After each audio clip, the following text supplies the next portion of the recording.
Je me nomme Mohamed Silla, délégué marché central aux poissons de Dakar, membre de l'Union nationale des mareyeurs du Sénégal entre Defar Suñu Liggéey. Aujourd'hui, nous sommes réunis ici à Ngaye dans le cadre d'une massification de l'Union nationale des mareyeurs du Sénégal et nous avons aussi une réunion de travail que nous voulions faire ici à Ngaye. C'est l'objectif de notre présence ici. Nous voulions aussi dire à l'opinion nationale et internationale que l'Union nationale des mareyeurs du Sénégal n'est pas un parti politique, n'est pas un syndicat, mais c'est des acteurs de la pêche en activité. Ils ont trouvé nécessaire de se réunir parce que leur travail est menacé. Donc, nous sommes ici à Ngaye. Ngaye,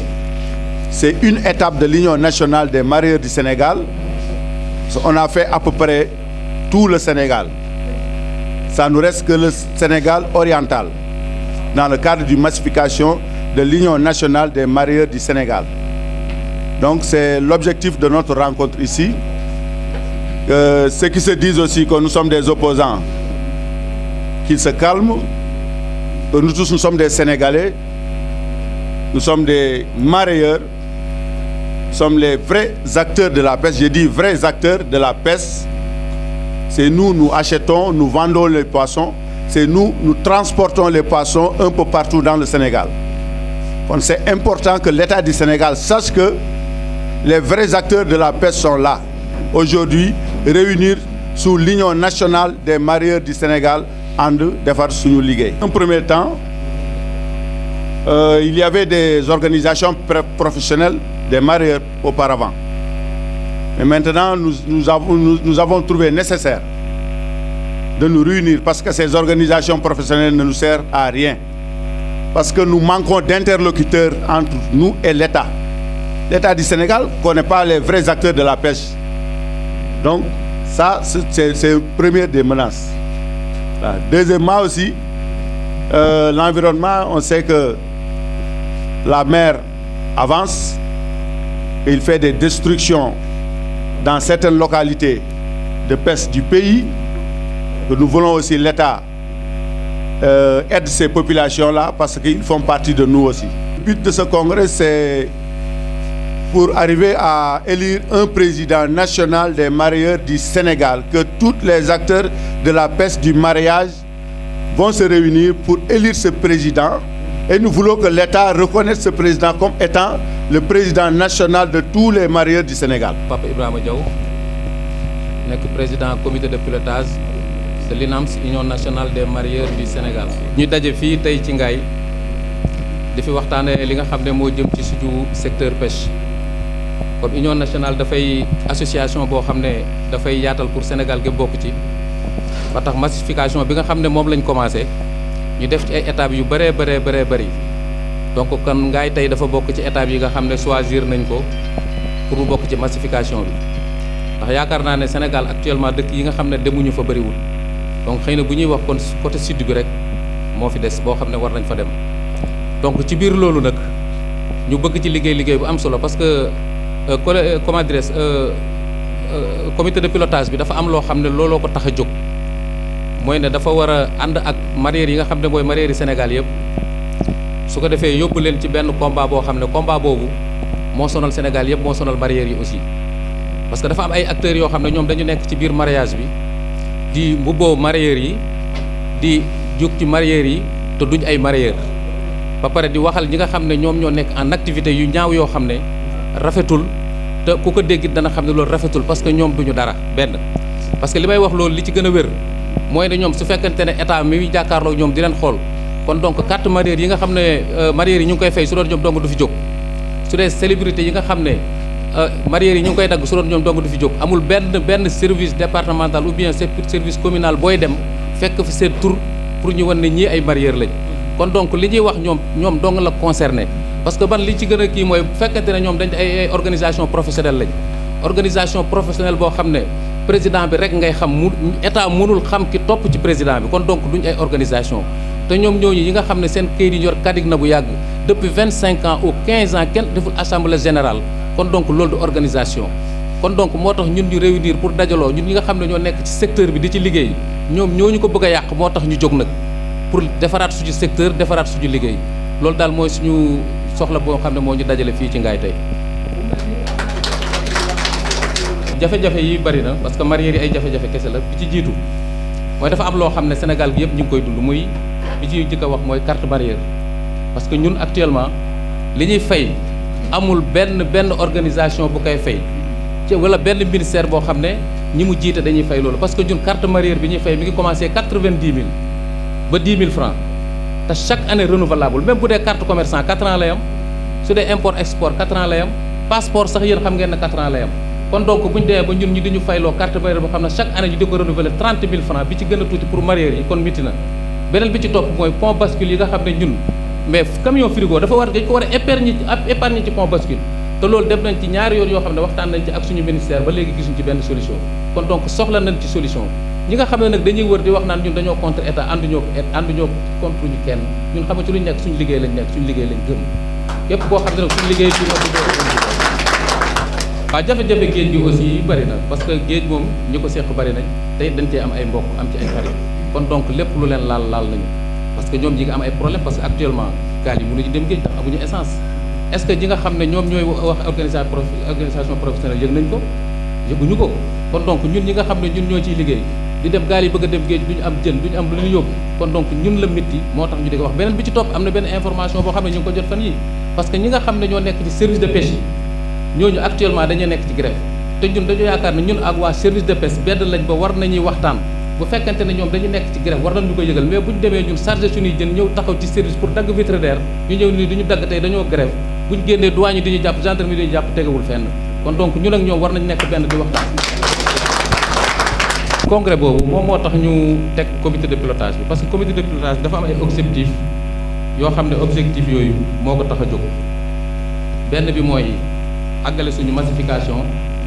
beneen bi ci topp mooy teg comité électoral boo xam ne moom moo ñu yóbbu élection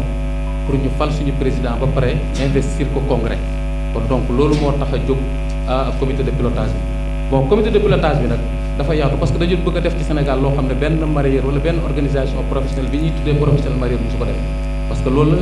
réalité la ci waa Joal parce que def nañ ko te réussir nañ ko kon bëgg nañ Sénégal ci yëpp ñu def ko ñu réussir ko loolu nii Ngaye Mékhé boo gisee ñu sàkk ko parce que Ngaye dafa nekk ci boo seetloo acteurs yi nga xam ne ñoo nekk ci jën ñi ci ëpp doole ñaari région la muy Kajoor ak Jolof te boo demee tey fu mel ni Mbuur Joal yi ngay wax noonu yëpp boo fa seet ñaari mu ne la Kajoor laa dëkk ci secteur bii lañ dëkk tey jën bi nga xam ne mooy teer Joal di teer Ndar di teer feneen ñi koy jënd fii la ñuy jógee di dem kon ñoom ñun war nañ leen a fekk si fii delloo si leen jukkal bañ xam ne ñoom ci lañ bokk te Ngaye fii dafa yaatu liggéey àll bi yëpp ñoom ñii ñoo leen di ciblage jël kon donc ñoom ci lañ bokk ak feneen nekkul ne fii rek lañ jëw def fu ne ci Sénégal bëgg nañ faa dem te am na beneen aussi bu ma bëgg a fàttali parce que boo seetloo tey par exemple mareyeurs yi am nañ beneen problème boo xam ne problème boobu dama ko fàtte woon te danaa ko souligner muy problème boo xam ne état dafa jël valeur u 2 milliards subventionné ko ay camion frigorifique te camion frigorifique yooyu moom mareyeurs yi ñun ñoo ko moom ñun ñi nga xam ne ñoo nekk ci activité mais waxuñu koo xam ne nii ay këyitam kadig na bu yàgg ba pare kenn xamu ko mu retourné nekk ci télé yeeg rajo yi di wax ba pare ñu jël leen bëgg leen a subventionné ñooñu ñu koy jox seeni doom lañ koy jox wala ñu dem di ko jaay ñeneen ñoo xam ne duñ ay mareyeurs te duñ ko nangu oto yooyu ñun ñoo ko moom état nag ñami koy jox na leen ko xam ne duñ ay mareyeurs ñun ñi ñooy mareyeurs bu ko joxee keneen sànni na alalam waaye joxu ko mareyeurs yi dimbalewut mareyeurs yi li ñuy dimbalee mareyeurs yi agsi wut ci mareyeurs yi gisuñu ko loolu moo ñu tax a jóg ñu ko. L'État du Sénégal a pris 2 milliards de nos francs CFA pour subventionner des camions frigorifiques pour les mareyeurs, les vrais acteurs de la presse, les vrais mareyeurs. Mais cette subvention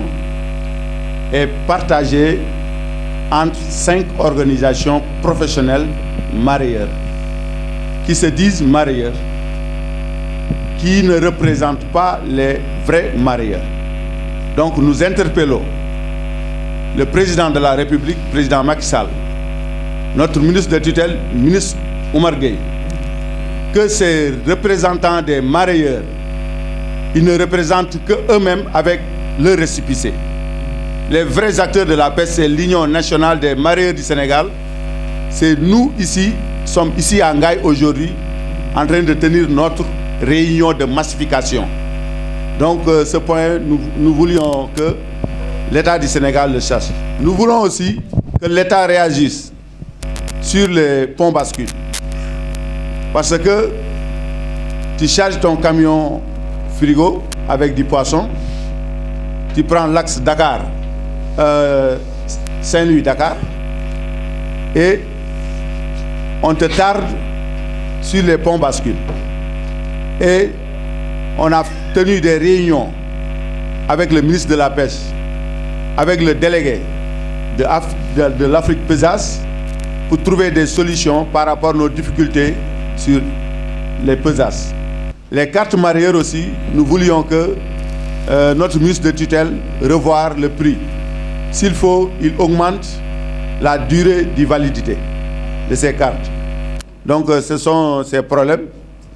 que nous voulions aussi l'État faire face pour répondre à nos revendications. Le coût de la carte, c'est 30 000 francs, plus d'autres frais.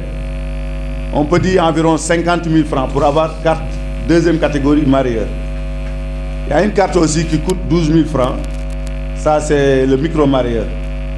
Donc la validité, c'est 1 an. Chaque année, nous renouvelons nos cartes marieurs. Assalamu alaikum. Yéen mbokk INAMS maa ngi leen di nuyu seen tur di leen sant di leen gërëm di leen ñaanal yàlla defal leen jàmm di leen wax yéen mbokki Ngaye maa ngi leen di nuyu mbokk Kajoor yëpp di nuyu waa Louga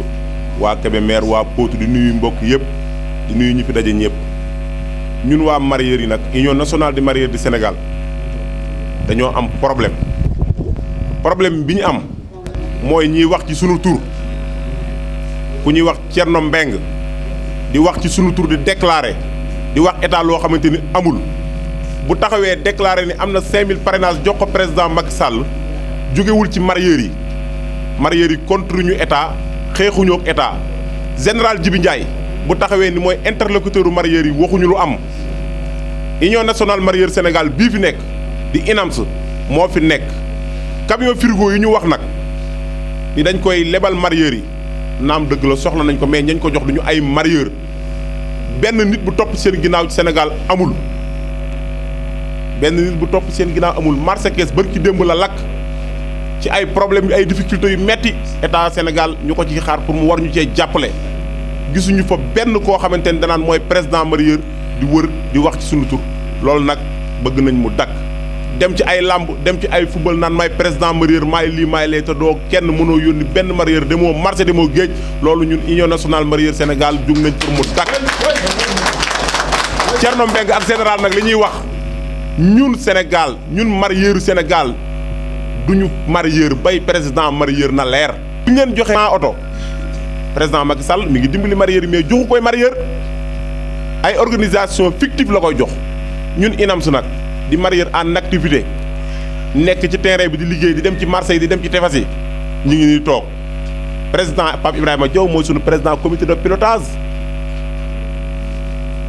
donc kon bu bëggee wax ak marieur yaa ngi nii Sénégal gépp a ngi nii contre ñu état ñoom nag dañuy dem ci état bi taxaw naan marieur dañoo contre état marieur yi contre ñu état tey contre ñu état suba contre ñu état ginnaaw suba ñoom ñooy contre état ndax ñooy ndawul ñaari réew di wax suñu tur te waruñoo wax suñu tur bu leen neexee nag di organiser lamb ak organiser football naan ay marieur yóbbu ñuy marieur tey yóbbu ñuy marieur suba Thierno Mbeng ak général Djibi Ndiaye ak Modou Fall ñoom ñett ñooy wax ci suñu tur bokkuñu ci benn association seen bureau lañu yor ca Ndakaaru di wax ci turu marieur heure bu ñu wootee ci turu mariage ñu dem ci lii mooy sababu marieur naqare ñu tey jii Union nationale marieur Sénégal jóg tànk yooyu la ñu bëgg a saafara ñun te incha allahu taala képp ku bëgg a wax ak marieur yi na nga ñëw ci INAMS